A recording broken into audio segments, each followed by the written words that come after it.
नमस्कार दोस्तों, स्वागत है आपका मेरे YouTube चैनल पर। तो आज हम फिर से आपका top 10 question answer part 5 series करने वाले हैं, जो आपके गवर्नमेंट पॉलिटेक्निक एंट्रेंस एग्ज़ाम 2020 के लिए काफ़ी इम्पोर्टेंट है, चाहे वो स्टेट गवर्नमेंट का कॉलेज हो या फिर सेंट्रल गवर्नमेंट का। तो देखते हैं हम। क्वेश्चन नंबर फर्स्ट आपका स्क्रीन पे दिया हुआ है। किसी परिनालिका के अंदर चुंबकीय प्रेरण का मान, देखिए ऑप्शन देख के बताना हमें, शून्य होता है या फिर अक्ष की दूरी के साथ घटता है या फिर बढ़ता है अक्ष की दूरी के साथ, या समरूप होता है। तो क्या होता है आपका, किसी भी परिनालिका के अंदर चुंबकीय प्रेरण का मान कैसा होता है, एक समान होता है। ठीक है, ये आपको ध्यान रखना है, कैसा होता है, एक समान। अब ऑप्शन सी देखिए, समरूप। ठीक है, यानी कि एक समान होता है। ऑप्शन सी क्या हो जाएगा आपका राइट आंसर।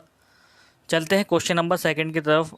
अब देखिए इसमें लिखा है उगते तथा डूबते सूर्य के लाल होने का कारण है।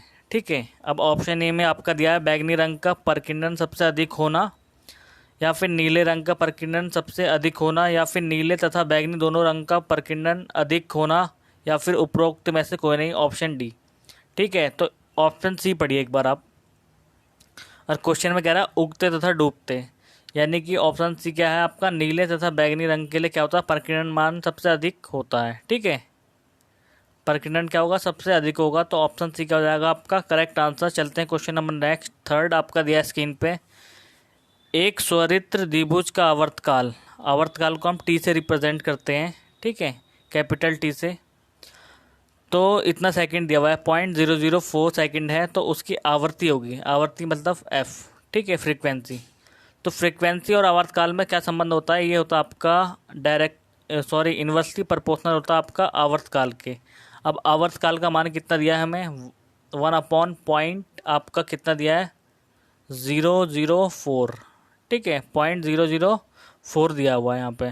ठीक, अब यहाँ से पॉइंट हटाएंगे तो 3 अंक क्या हो जाएगा, ऊपर 0 बढ़ जाएगा। ठीक है, 3 अंक हटाना में यहाँ लाना पॉइंट, तो 3 0 ऊपर लगी आपकी।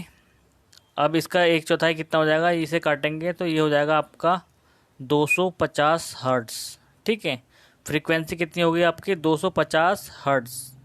तो ऑप्शन देखिए सी आपका क्या हो जाएगा, आपका करेक्ट आंसर। ठीक है, अब चलते हैं नेक्स्ट क्वेश्चन पे। आई होप आपका क्लियर हुआ होगा।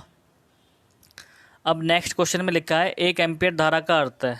तो हमें फॉर्मूला पता होता है, Q बराबर क्या होता है आपका IT। ठीक है, तो इससे ये सॉल्व हो जाएगा। ये Q इक्वल टू होता है IT, ये आपको याद रखना है। I का मान क्या हो जाएगा आपका, Q/T। अब Q की यूनिट क्या होती है आपकी, कूलाम, C से रिप्रेजेंट कर लेंगे। ठीक है, COL कूलाम लिख लेंगे, अपॉन T से हो जाएगा सेकंड, यानी कि टाइम। ठीक है, तो टाइम की वो क्या होती है आपकी यूनिट, सेकंड होती है, तो कूलाम पर सेकंड। ठीक है, ऑप्शन ए क्या हो जाएगा आपका करेक्ट आंसर। ठीक, तो ये क्या हो जाएगा, 1 एम्पेयर का अर्थ है, इसका मतलब है कि कूलाम पर सेकंड। ठीक है, चलते क्वेश्चन नंबर नेक्स्ट की ओर। इसमें लिखा है देखिए, प्रेरण द्वारा किसी अचालक आवेशित नहीं किया जा सकता क्योंकि उसमें मुक्त इलेक्ट्रॉन नहीं होते। ठीक है, तो ऑप्शन ए पढ़िए इसमें, प्रेरण द्वारा किसी अचालक को आवेशित नहीं किया जा सकता क्योंकि उसमें क्या होता है, जो फ्री इलेक्ट्रॉन्स होते हैं आपके, फ्री इलेक्ट्रॉन्स वो उसमें 0 होते हैं। ठीक है, तो ऑप्शन ए क्या हो जाएगा आपका करेक्ट आंसर। ठीक, चलते हैं नेक्स्ट। अगर सेमीकंडक्टर की बात करें तो उसमें 0 डिग्री सेंटीग्रेड में तो नेग्लिजिबल होते हैं, लेकिन अगर हम 300 रूम टेम्परेचर की बात करें तो थोड़े बहुत आ जाते हैं फ्री इलेक्ट्रॉन्स। और कंडक्टर में तो आपका इन्फाइनाइट होते हैं फ्री इलेक्ट्रॉन्स, इसलिए उसमें क्या होता है आपका करंट इजीली फ्लो हो सकती है, यानी कि उसमें प्रेरण आराम से हो सकता है। ठीक है, प्रेरण से आवेशित हो सकता है वो, इसलिए आपका अचालक में फ्री इलेक्ट्रॉन 0 होते हैं, तो ये आवेशित नहीं हो सकता। तो ऑप्शन ए क्या हो जाएगा इसका करेक्ट आंसर। चलते हैं क्वेश्चन नंबर नेक्स्ट की तरफ। अब इसमें लिखा है आपका 5890 एंगस्ट्रॉम का तरंगदैर्ध्य वाला प्रकाश 45 गुणा 10⁵ 5 किलोमीटर और 15 सेकंड में पहुंच जाता है, तो प्रकाश की आवृत्ति है। तो प्रकाश की फ्रीक्वेंसी बतानी है आपको। अब सबसे पहले हम क्या करेंगे, इसमें हम निकाल लेंगे प्रकाश की चाल। ठीक है, C इक्वल टू हो जाएगा आपका 4500 45 गुणा 10⁵ दिया है प्रकाश वाला इसका, लैम्डा अपॉन टी कितना हो जाएगा आपका 15। ठीक है, 15 से डिवाइड कर देंगे तो ये क्या हो जाएगा, ये हो जाएगा 3 × 10⁵।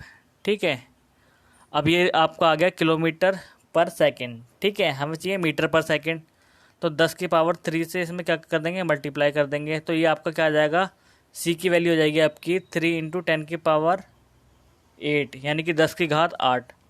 अब इसमें क्या निकालनी है आपकी फ्रीक्वेंसी, तो फ्रीक्वेंसी का फॉर्मूला आप देखिए क्या होगा आपका, F = हो जाएगा आपका ये, पहले हम C का मान रख लेंगे इसमें,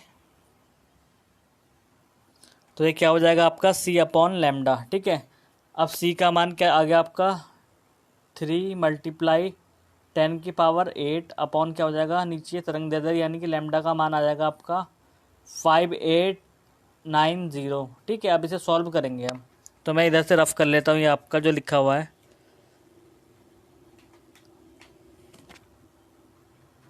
तो ये सारा ही रफ हो गया, फिर मैं एक बार दोबारा से लिख लेता हूँ। ठीक है, अब देखिए हमें क्या प्रकाश की चाल पता हो गई थी, कितनी आ गई थी आपकी, ये आ गई 3 × 10⁸ मीटर पर सेकेंड। ठीक है, तो अब हमें क्या चाहिए था, आपका फ्रीक्वेंसी चाहिए थी, फ्रीक्वेंसी होती है आपकी C/λ। ठीक है, अब C का मान कितना आ गया था आपका 3 × 10⁸ अपॉन क्या है आपका लैम्डा कितना दिया 5890। अब इसे एंगस्ट्रॉम दिया है आपका। ठीक है, ये है होता है आपका एंगस्ट्रॉम, इसका मतलब होता है 10⁻⁻10। ठीक है, अब इसे सॉल्व करेंगे हम, जब इसे सॉल्व करेंगे तो ये आपका ये पावर तो ऊपर चली जाएगी 18 हो जाएगी। ठीक है, फिर 3 से इसे सॉल्व कर लेंगे, तो ये सॉल्व करने के बाद आपका आएगा, ये आ जाएगा आपका 5 × 10⁻14। ठीक है, तो ये कितना हो गया 5 × 14 10⁻14 हर्ट्ज़। ठीक है, तो अब देखिए ऑप्शन ए क्या हो जाएगा आपका करेक्ट आंसर। आई होप आपको क्लियर हुआ होगा। चलते हैं क्वेश्चन नंबर नेक्स्ट की तरफ। अब इसमें लिखा है देखिए, जब एक पत्थर के टुकड़े को ऊपर की ओर फेंका जाता है तब वह 19.6 मीटर की ऊंचाई तक जाता है, उसके प्रारंभिक वेग का मान बताइए। यानी कि प्रारंभिक वेग बताना है u आपको। ठीक है, प्रारंभिक वेग मान लेते हैं आपका u दिया है। ठीक है, u मान लेते हैं हम प्रारंभिक वेग।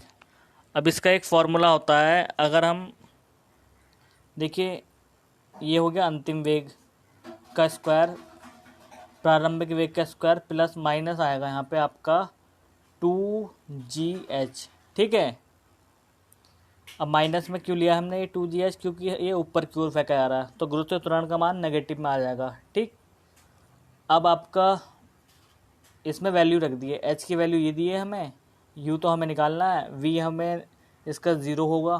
ठीक है, तो v का मान क्या होगा आपका 0, u का हमें मान निकालना है। ठीक है, u² -2 और g का मान आपको पता ही होता है कितना होता है, इसमें दिया है, इसमें दिया नहीं है, तो हम g का मान क्या मान लेंगे आपका 9.8 मान लेंगे या 10। ठीक है, 9.8 ले लेते हैं। ठीक है, अब h की वैल्यू आपको दी है 19.6। ठीक, अब इसे इधर ले आएंगे, इस तरफ लाएंगे, ये माइनस का तो ये प्लस का हो जाएगा इधर आके, तो इसकी वैल्यू कितनी हो जाएगी आपकी, इसकी इसमें मल्टीप्लाई हो जाएगी, तो ये हो जाएगा आपका 19.2 की मल्टीप्लाई 9.8 में होगी, तो ये क्या हो जाएगा आपका 19.6 और एक 19.6 दिया है, तो हम इसे ऐसे लिख लेंगे 19.6 इक्वल टू आपका u², इसका रूट निकाल लेंगे, स्क्वायर जाके रूट, तो ये आपकी क्या आ जाएगी, u की वैल्यू क्या आ जाएगी, प्रारंभिक वेग की वैल्यू आ जाएगी आपकी 19.6 ही आ जाएगी। ठीक है, मीटर पर सेकेंड इसका मात्रक होगा यूनिट, तो ऑप्शन बी क्या हो जाएगा आपका